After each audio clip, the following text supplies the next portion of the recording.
मला असं वाटतं त्यांचा जो आत्मविश्वास आहे तो पाहता भारतीय जनता पक्ष 150+ नारा देईल, एकनाथ शिंदे गट 120चा नारा देईल आणि अजित पवार किमान 100 जागा मुंबईत जिंकतील, असं एकंदरीत त्यांचा आत्मविश्वास दिसतो. आणि मग आम्हाला सगळ्यांना राजकारण संन्यास घेऊन हरिहरी करत केदारनाथला जावं लागेल. जी गुफा आहे मोदींची तिथे आम्हाला जाऊन बसावं लागेल, कारण 150 120 बरं का. आणि आता अबकी बारवाले पियुष पांडे राहिलेले नाहीत, त्याच्यामुळे त्यांच्या आता अबकी बार मोदी सरकार, अबकी बार फडणवीस सरकार अशा घोषणा कोण लिहिणार. भारतीय जनता पक्षानं कितीही गर्जना केल्या तरी मुंबईमध्ये ठाकरे बंधूंचाच महापौर, हे लक्षात घ्या. ह्याच्यामध्ये आता दुमत असण्याचं कारण नाही. हे जे आता बोलतायत हा त्यांचं वरवरचं अवसान आहे, उष्ण अवसान आहे.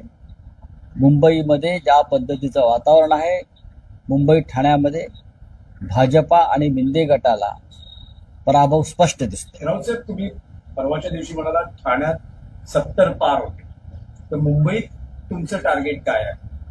आमचा महापौर होईल म्हणजे आमचं टार्गेट पूर्ण आहे. आमचा टार्गेट होईल म्हणजे आमचा महापौर 100% बसणार आणि सातत्यानं बसणार, कोणाच्याही टेकूशिवाय बसणार.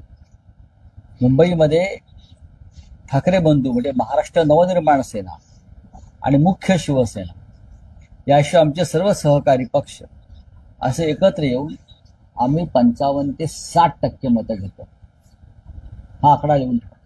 नाही राऊत साहेब, एक तुमचं विधान लक्षवेधी आहे की तुम्ही असं म्हणताय की कोणाच्याही टेकूशिवाय म्हणा. हा म्हणजे काय समजायचं? म्हणजे आमची जी आघाडी आहे आम्हाला पूर्ण बहुमत मिळेल.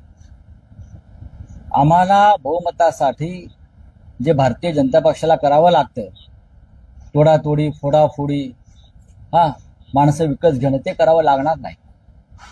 आमच्या आघाडीला पूर्ण बहुमत मिळेल आणि मुंबईचा महापौर हा मराठी आणि भगव्या विचारांचाच होईल. नाही राऊत साहेब, पण शेवटी आकड्यांनाही महत्व असतं. भले तुम्ही नाही म्हणाल, तुम्ही 70 पार ठाण्यात म्हणालात, मुंबईत असं काही टार्गेट सेट आहे का?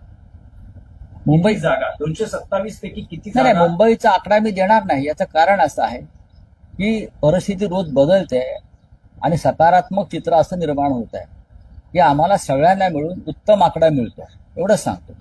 उत्तम आकडा आहे आणि त्या आकड्यावरती मुंबईचा महापौर हा आमचा होणार. शुद्ध मराठी, मराठी मनाचा, मराठी मातीचा, मराठी विचारांचा आणि उद्धव आणि राज ठाकरे या बंधूंचा.